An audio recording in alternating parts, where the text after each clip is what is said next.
আজ বহু প্রতীক্ষিত ৩২,০০০ প্রাইমারি মামলা ছিল এবং সবাই খুব অপেক্ষায় ছিল, কিন্তু মামলাটা অনেক বেশিক্ষণ ধরে হয়। তার ফলে আমি দুজন যারা এসেছিলেন নিউজ চ্যাট থেকে তাদেরকে আমি কিছু বলতে পারিনি। এইবারে আপনাদের বলছি যে আমাদের পশ্চিমবঙ্গের অ্যাডভোকেট জেনারেল কিশোর দত্ত, মাননীয় কিশোর দত্ত, তিনি কি ধরনের সওয়াল করলেন দেখুন। তিনি বলছেন যে বেনিয়ম হয়েছে, অনিয়ম হয়েছে, কিন্তু দুর্নীতি হয়নি। ভাবুন, বলছে তাহলে বেনিয়ম অনিয়মকে দুর্নীতির সঙ্গে এক করবেন না। এবং বিচারপতিকে বলেছেন আপনি কিন্তু ওই ফ্যাক্ট ফাইন্ডিং অথরিটি হিসাবে কাজ করবেন না, অর্থাৎ কোথায় ঠিক আর কোথায় ভুল, দুর্নীতি হয়েছে কি দুর্নীতি হয়নি, বিচারপতিকে এই প্রশ্ন রেখেছেন মাননীয় কিশোর দত্ত। চিন্তা করে দেখুন। আর বিচারপতিও বলে দিয়েছেন যে বেনিয়ম বা অনিয়ম যে হয়নি সেটা আপনাকে প্রমাণ করে দেখাতে হবে। অর্থাৎ দুর্নীতির প্রথম ধাপ বা মাঝের ধাপ বা তার পরের ধাপ হলো বেনিয়ম এবং অনিয়ম।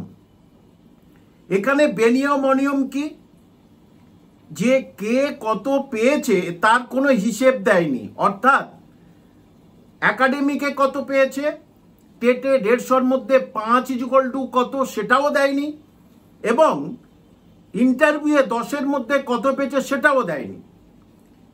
তাহলে এটা বেনিয়ম না দুর্নীতি, আপনারা বুঝুন। এরপরে হচ্ছে বলেছি যে টিচিং অ্যাপটিটিউড যেটা, সেইটা দু একজনকে জিজ্ঞেস করে, মানে দু একজন যারা ওখানে ইন্টারভিউ নিয়েছিলেন, মাননীয় বিচারপতি অভিজিৎ গঙ্গোপাধ্যায় তাদেরকে এজলাসে ডেকে জিজ্ঞেস করেছিলেন যে অ্যাপটিটিউড টেস্ট কি নিয়েছেন। তারা কিন্তু বলেছেন অ্যাপটিটিউড টেস্ট দেওয়া হয়নি। তারা পরিষ্কার করে বলেছে কোনো রকমের অ্যাপটিটিউড টেস্ট নেওয়া হয়নি। অর্থাৎ অ্যাপটিটিউড টেস্ট আগেও বলে দিয়েছিলাম আমি, কমিউনিকেশন এবং ডেমনস্ট্রেশন মানে বোর্ড ওয়ার্ক, আপনি কেমনভাবে পড়াবেন, কেমনভাবে বোঝাচ্ছেন, সেটা হচ্ছে অ্যাপটিটিউড টেস্টের একটা অংশ। আরেকটা হচ্ছে কমিউনিকেশন মানে যোগাযোগ, মানে আপনার সঙ্গে, আপনার সামনে যে ছাত্রছাত্রী বসে আছে তাদের সঙ্গে আপনার যোগাযোগটা কেমন। তা আমরা নিশ্চিত জানি যোগাযোগ ব্যবস্থা, ছাত্র ছাত্রী শিক্ষক শিক্ষিকার মধ্যে যোগাযোগ ব্যবস্থা সম্পূর্ণতা আকার ধারণ করে পাঠদানের উপর। কার পাঠদান কতটা সুন্দর। আর এই পাঠদান যদি চলে যায় তাহলে ছাত্রছাত্রী এবং শিক্ষক শিক্ষিকার মধ্যে কোনো সম্পর্কই রইল না। যেমন সুন্দর গোলাপ ফুল আমরা কতক্ষণ শুকি বা টেবিলে রাখি, যতক্ষণ ওই গোলাপের সৌগন্ধ আছে। যেই গোলাপের সৌগন্ধ নষ্ট হয়ে গেল তখন কিন্তু গোলাপটাকে লোক ফেলে দেয়, অর্থাৎ সম্পর্ক আর থাকলো না। তাহলে ছাত্রছাত্রী শিক্ষক শিক্ষিকার মধ্যে যে মানে পড়ানোর কৌশল, সেই সম্পর্কটা যদি শিক্ষক মহাশয় টিচিং অ্যাপটিটিউডের মধ্যে প্রকাশ না করতে পারে তাহলে সে শিক্ষকতার মর্যাদা থেকে হ্রাস পায়। শুধু ভালো ড্রেস, দেখতে শুনতে ভালো, স্মার্ট আর লিখিত পরীক্ষা পাশ করেছি বলে যে সে সফল হবে এমন নয়।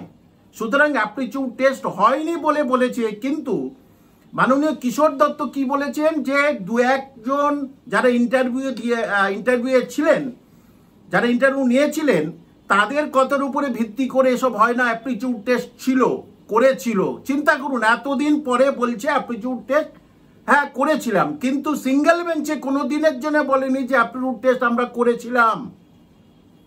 অর্থাৎ এই যে ৩২,০০০ মামলা যে খারাপের দিকে যেতে চলেছে সেটা কিন্তু আমরা বুঝে গেছি। ৩২,০০০ চাকরি, আবার বলছি যারা যোগ্য তাদের চাকরি কিন্তু যেন অবশ্যই থাকে, কিন্তু রাখবে কারা, সেটা তো প্রাইমারি শিক্ষা পর্ষদ যদি সঠিক হিসেবটা দেয় যে বেনিয়ম হয়নি, দুর্নীতি হয়নি, তাহলে তো তবে তাদের চাকরি থাকবে। যেমন SNST 2016-তে হলো, কোনো ঠিক করতে পারলো না, সবার চাকরি চলে গেল। এবারে এটা প্রায় শেষের দিকে চলে এসছে, এবারে ছুটির পর অর্থাৎ গরমের ছুটির পর কিন্তু এটার ফাইনাল হিয়ারিং হবে। সুতরাং আর কয়েক মাস অপেক্ষা মাত্র।